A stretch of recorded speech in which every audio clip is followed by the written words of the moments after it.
में एक निकल रही है। एक हफ्ते में।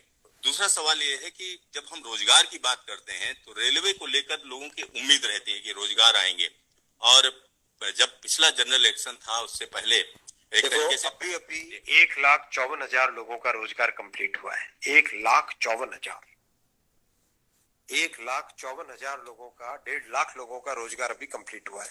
एम्प्लॉयमेंट ऑर्डर्स मिल गए, लोगों का रजिस्ट्रेशन हो गया, आगे जॉब में अब उनके ट्रेनिंग के लिए लोग जाने लगे। जैसे ही प्रोसेस कंप्लीट हुआ, नेक्स्ट प्रोसेस चालू हुआ। बहुत लंबे समय से सबकी डिमांड थी कि इसको एनुअल बनाया जाए। एनुअल इसलिए बनाया जाए, अगर 4-4, 5-5 साल के गैप में आता है तो कई लोगों की एज निकल जाती है उसमें से, राइट। इसीलिए अब एनुअल सिस्टम की तरफ मूव कर रहे हैं।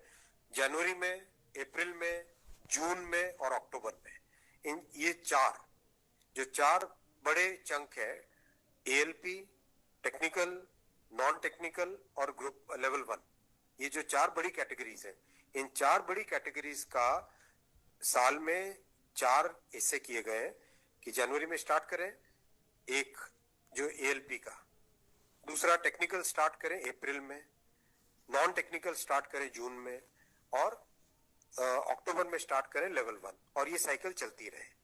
इस प्रोसेस पे सारे के सारे कैंडिडेट्स की डिमांड लंबे टाइम से रही है कि 4-4 साल का जो फेज होता है, 5 साल का फेज होता है, कई लोग एज बार हो जाते हैं उसमें। एक हर साल आपको अपॉर्चुनिटी मिलती रहेगी तो सबको अपॉर्चुनिटी मिलेगी।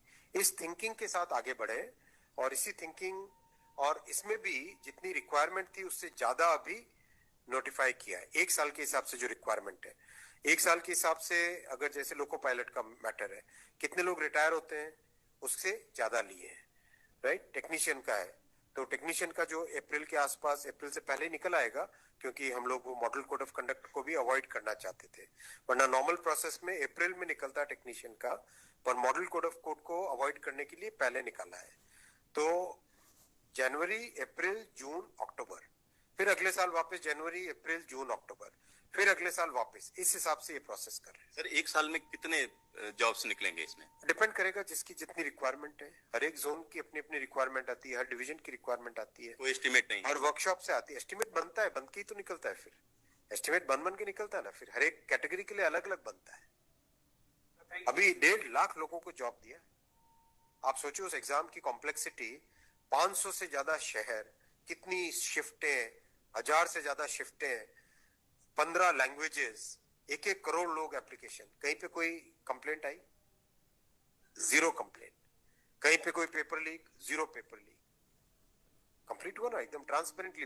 पार्लियामेंट में हमारी ऑपोजिशन के लोग, कांग्रेस के एक एमपी बोले कि आश्चर्यचकित है कि इतना बड़ा एग्जाम कैसे बिना कोई पेपर लीक के हो गया। तो एक उस चीज को भी तो देखो। Thank you sir.